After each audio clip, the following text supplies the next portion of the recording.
mine. That's your new name. You're not who your past says you are. You are who I say you are. You are redeemed. You are loved. You are mine. And this brings me to my third and final point. There is only one love that will relentlessly pursue your heart, that will never walk away from you, and for whom you will always be enough. Yes.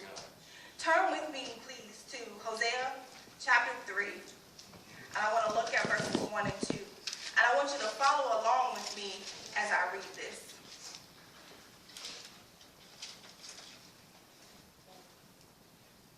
Chapter 3, verse 1. Then the Lord said to me, go and love your wife again, even though she commits adultery with another lover. This will illustrate that the Lord still loves Israel, even though the people have turned to other gods and love to worship them. So I bought her back for 15 pieces of silver and 5 bushels of barley and a measure of wine.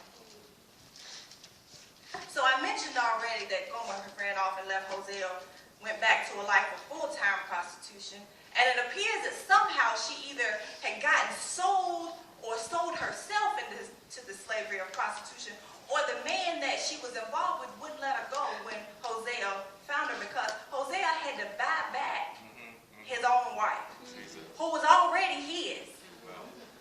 So I just want us to think about that, because that story sounds familiar to me. God formed us in his own image.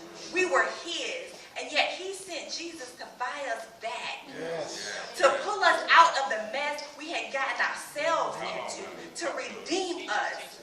He didn't just stop with Gomer and Israel in the Old Testament. There are so many accounts of Jesus going out looking for those of us who had turned our back on God, who had made mistakes, who had sinned against God.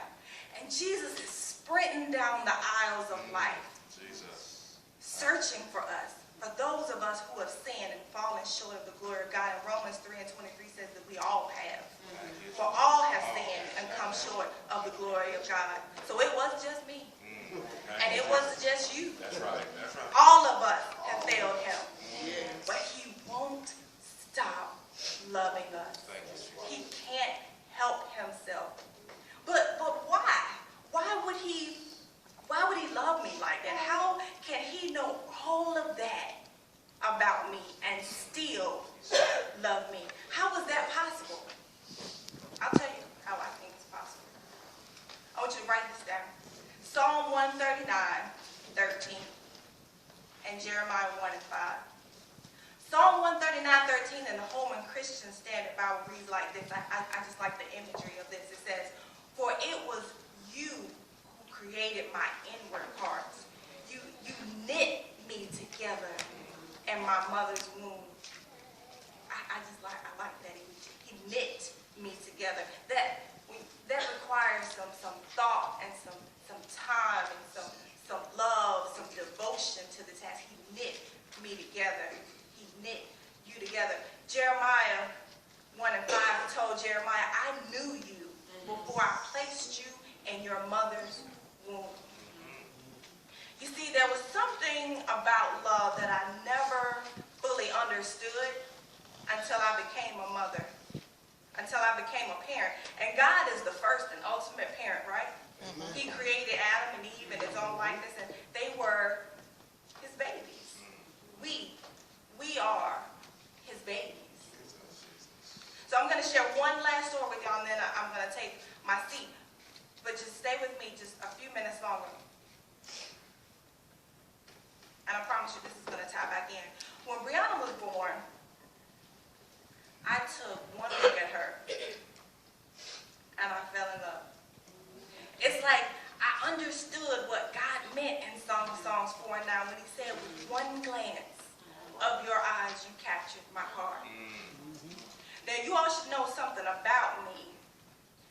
There is not a person in this room who loves sleep more than I do. You might think, but you don't. You don't.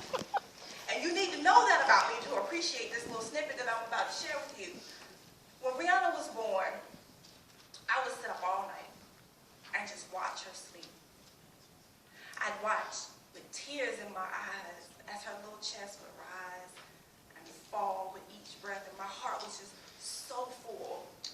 And then she'd awaken with this crazy woman hovering over her, and she'd break out into this smile, and it lit up her whole face. I mean, her eyes would just dance, and she still does that when she's really happy. When she smiles, her eyes, she smiles with her eyes.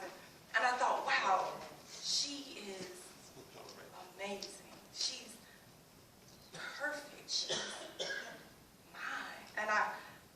So I've spent every minute after that day trying to protect her, trying to provide for her, trying to give her all the things that she needs and most of the things that she wants. But